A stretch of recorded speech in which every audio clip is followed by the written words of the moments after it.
So this is multiple inheritance. Then we have third type of inheritance, that is hierarchical inheritance. Again, for this program also I kept the interface very simple, that we are having just button, hierarchical inheritance. Okay, and we have changed the text of the button to hierarchical inheritance. So just simply double click on hierarchical inheritance button, you will get to see aspx.cs page. So this is your aspx.cs page. Again, hierarchical. In this what I did, I kept uh, class B and class C's parents as A. So A is main, we can say that A is parent, and A is having B and C as its child. So this relationship I have shown. Okay, so I hope what you want to create, that will be clear to you. First we have to create class A, and then we will create class B and C, and both the class will inherit class A.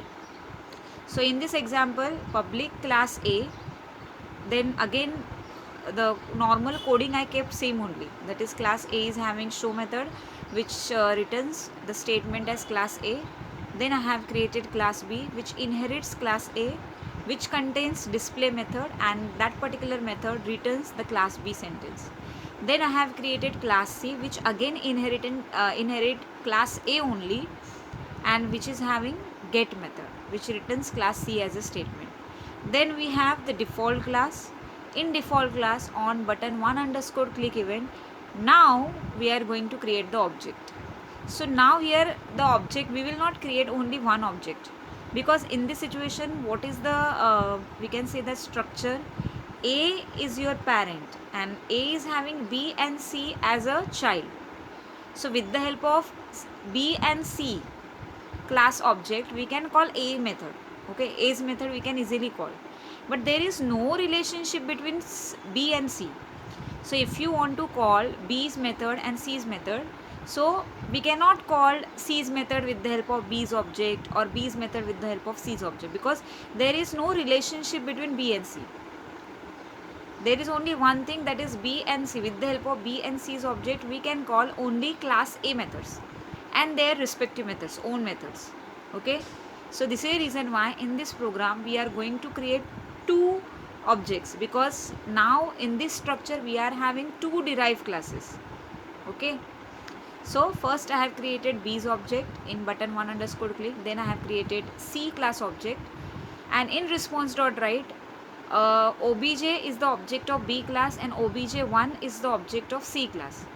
So first we will call the class A method with the help of B's object and again its own method.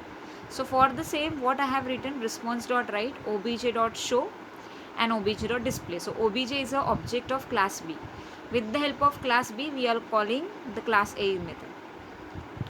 Then we have created second object, that is class C's object. So with the help of class C object, that is obj1, we can call A class method, that is show method, as well as class C can call its own method, that is get. And this is the reason why in response.write I have written obj1.show and the second statement is obj1.get.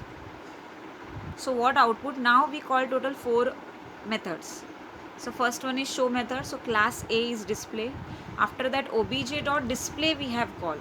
So class B message is displayed as output. After that obj1.show. So again we are calling the show method of class A. So second time we will get class A as a sentence. Okay. And then we have called obj1.get. So it returns class C as a message. So 4 messages you will get. Once you run the program, just simply click on hierarchical inheritance button, the execution will take place and you will be able to see the output which is present in the corner. Okay, so this is hierarchical inheritance. Then in practical number 2 we are having third question, which is constructor overloading. We have already learned function overloading. So constructor overloading is again simple. But what is constructor? Constructor is a special member function which has same name as a class name. So constructor overloading means we are going to have class name only for each and everything. So we just need to make changes in 2 things, either number of parameters or type of parameters. Okay, So for this program also I kept the interface very simple. We just need to take one button from the toolbox and just change the text property of that button to constructor overloading. Okay, so this is your interface. After that, simply double click on constructor overloading button. You will able to see the next window. So this is your programming where I have implemented the concept of constructor overloading. So here first I have created class A. Then class A is having integer variables int x comma y. After that again actually fps are integer variable only, but I have declared that fps variable separately because it's the logic is very clear. That is, from this variable declaration you will come to know that first constructor we are going to create which will contain two integer parameter, second constructor which we will create which include three integer parameter, and one more, that is third constructor we will create which will be having two float parameters. So for the constructor parameters we have declared this variable. So these variables are global variable. Okay. Then first constructor I have created, that is public add into round bracket int a comma b int b. So as we all know that when we provide the variables as a parameter to the constructor or any function, they are called as local variable. So we cannot use local variable outside of that particular function or constructor scope. So we have to store the values of this local variable inside the global variable. So the same thing we did, that is x and y, these are the global variable in which I am storing the value of a and b by writing x equal to a and y equal to b. Then I have created one more constructor, that is add into round bracket float m comma float n, m and n. So again m and n are local variable. We have to store its value inside global. So what are the variables which are having float as a data type? Which global variables are having float as a data type? Z and d. So what we will write? Z equal to m and d equal to n. Then again one more constructor I have created, that is public add into round bracket int a comma int b comma int c. So it is constructor which is having three parameters, three integer parameters. So again we will store this value inside the global variables, that is fps, by writing f equal to a, p equal to b, s equal to c. Okay. After that, now we have just copied the values. Okay. Here again the class is add, means somewhere we are going to perform the addition logic only. So that logic we have performed in the next half, that is just see, we have created three methods: show, show1, show2. So first method, that is public int show, which returns x plus y. Then we are having next method show1, which returns fps addition. After that we have called we have created third method, that is show2, which returns z plus d, that is addition of float values. Okay. So with the help of, as we all know that there is one more statement in constructor overloading, that is constructors are used for initialization purpose. So now in this program we did the same thing, that we have initialized the global variable value with the help of constructor. And as we are passing different types and different number of parameters to each and every constructor, we can call it as a constructor overloading. Because if we compare first two constructor, so they are having same number of parameters but the type is different. And if I am comparing first and third constructor, so type is same, type of the parameter is same, but in first we are having two integer value, so in third constructor we are having three integer values. So this is there is difference. We cannot say that all three constructor are same. Okay. And for each and every constructor we have created one logical method which performs the addition of the values which we have initialized inside the constructor. Now in constructor overloading there is very important part, that is in case of function overloading, the thing is what, with the help of single object of a class we can call all the methods.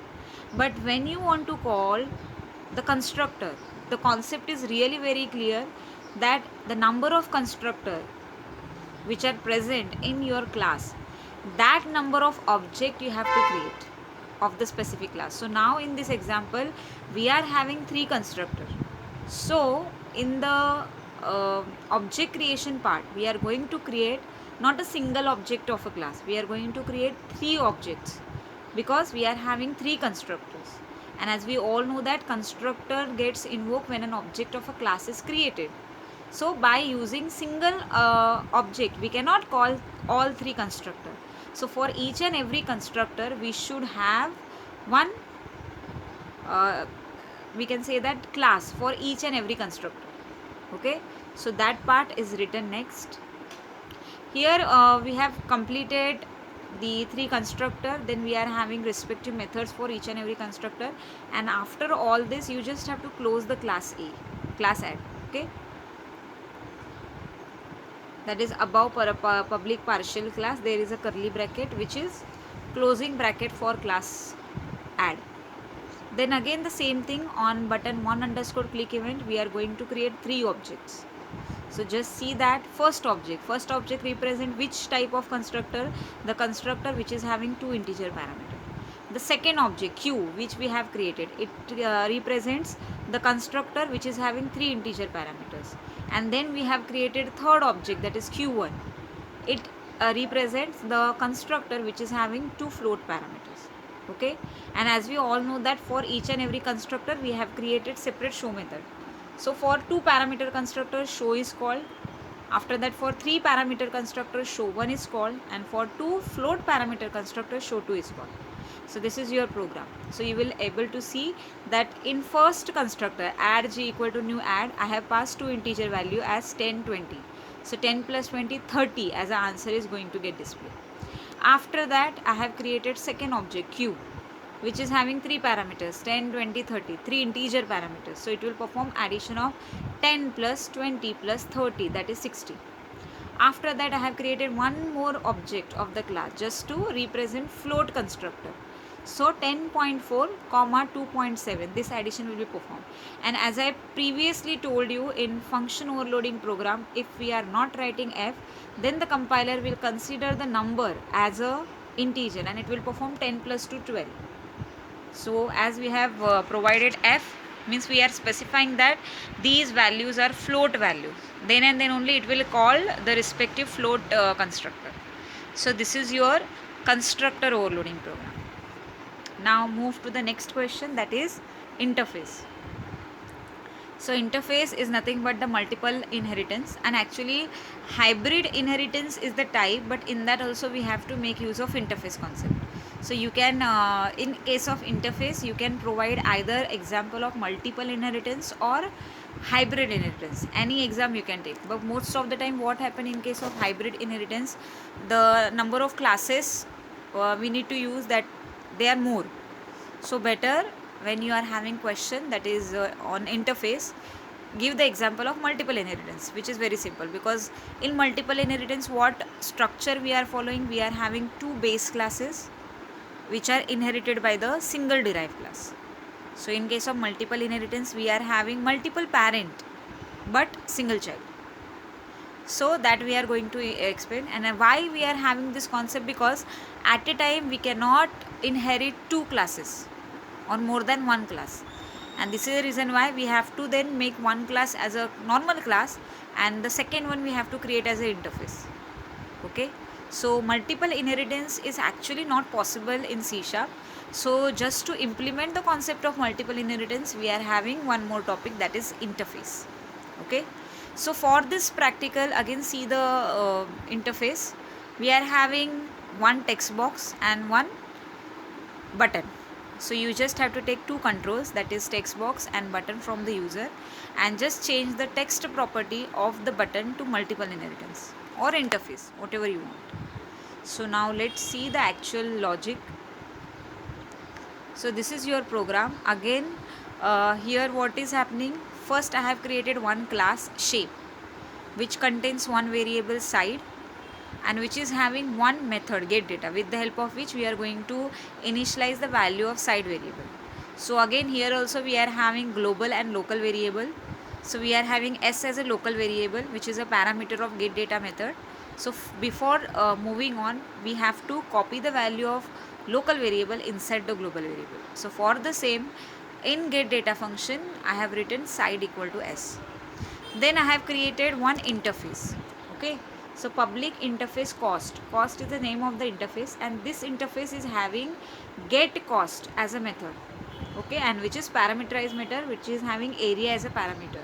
So before moving on, I just want to clear the logic or the idea about interface is that, as we all know that the interface is cannot have the method definition. So if you want any variable, you just declare the variable, and for variable you can perform initialization also.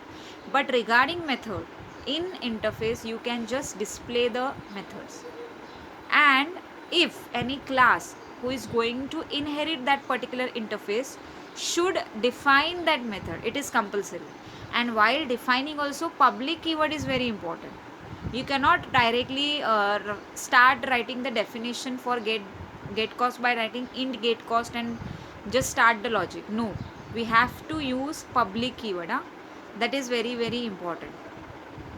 So public we have to use, and the interface can contain the variables as well as method, but method only declaration is there in case of interface. You cannot define the logic or the code which you want inside that particular interface. So first class we have created shape, which contains one variable, one method, and then we have created one interface cost, which is having one method. Then we are having class square, which actually inherit shape and cost. So for the same we can write the statement as class square colon shape comma cost. So shape is a class and cost is a interface. So we can inherit one class and one interface. We cannot inherit two classes at the same time. Okay, so now square is inheriting shape and cost. So definitely in square we are having area as a method, and in area method we are calculating area of a square.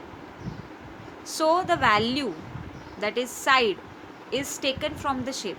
As square has inherited the shape class, so definitely all the methods or members of shape class are automatically derived inside the square class. And this is the reason why in square class method area we can easily write or we can easily make use of side variable of shape class. So in square class we are having one method area, with the help of which we are calculating area of a square. And then, as I said previously, the square class is inheriting cost interface.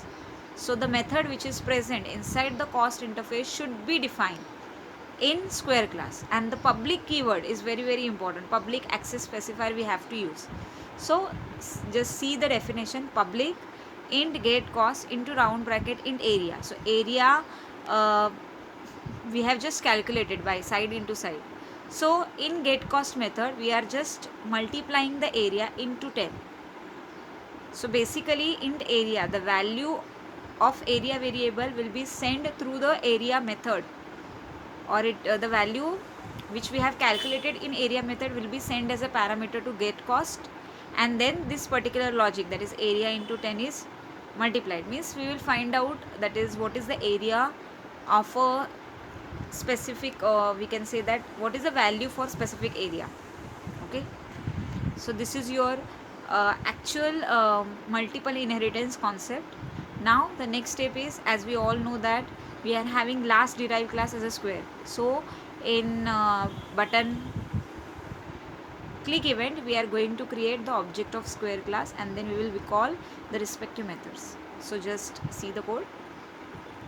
So the default class, in default class button one underscore click event, we will write first. I have declared two variables, n comma area. Okay, so basically area means that area function, whatever value written by the area function, that we are going to store inside the area variable, and then this particular area variable we will pass as a parameter to the get cost. Okay, so in this case, and we can say that get data method, for that we need side. So that side value we are going to store inside n variable. Okay, and we are entering the side value inside the text box, and from the text box we are going to store that value inside n variable. So just see that first we have declared two variables, n comma a area, n is store the side value. Okay, and area is used to store the value which is written by the get area area function of class square.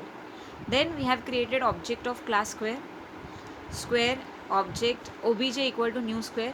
Then we have taken value of n, so n equal to convert dot 2 in 32 into round bracket text box 1 dot text, means whatever value we have entered inside text box 1, that will be converted into the integer and then it is stored inside n variable. Then we are passing this n value to the get data. Get data is a function of which class? The first class which we are having, that is shape class. Shape class is having a side as a value, no?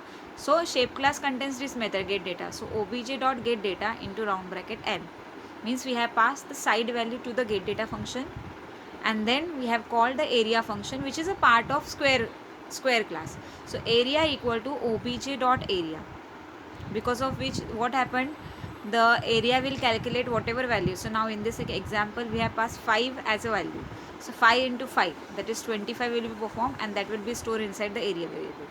And we have just printed the value of area by writing response dot write area is plus area plus break tag we have used just to have the next sentence on new line. After that response dot write cost is plus, now we have called the interface method, that is get cost method, obj dot get cost into round bracket area. So now we have passed side value as a 5, so 5 into 5, that is 25 is the area value. That area value is passed to the get cost method, and what logic we have written in get cost, we are multiplying that area by the 10, so 25 into 10 250 will be the cost. Okay, so cost is 250 and area is 25, like that you will get the message. So this is your interface program, or we can say that multiple inheritance. So after execution of the program, you will be able to see only text box, empty text box and one button on the screen. Then you will first enter the value in the text box, otherwise you will get runtime error. Okay, so first enter the value inside the text box and then click on the multiple inheritance button. Okay, and you will be able to see the output which I have displayed or which I have added in the screen. So this is your practical number 2B. A was also very long and now B is also very long. Okay, total 5 questions are there, and these practicals are very important because all the question, function overloading, constructor overloading, inheritance, all you will be having for practical exam also as well as for theory also. In theory also you are having a question as write a note on multiple inheritance or write a program of multiple inheritance, like that you are having the question. When I will get the time, I am going to send the questions which are asked on unit number 1, because we are done with the unit number 1, right? So you should know which questions are asked till now during the exam, and you will come to know that we have covered all the questions or not. So that I will definitely send the PDF, I will send to the group. So this much is there in practical number 2B. Still your practical number 2 is not completed. There are more questions that we will learn in next lecture. Thank you very much. Stay home, stay safe.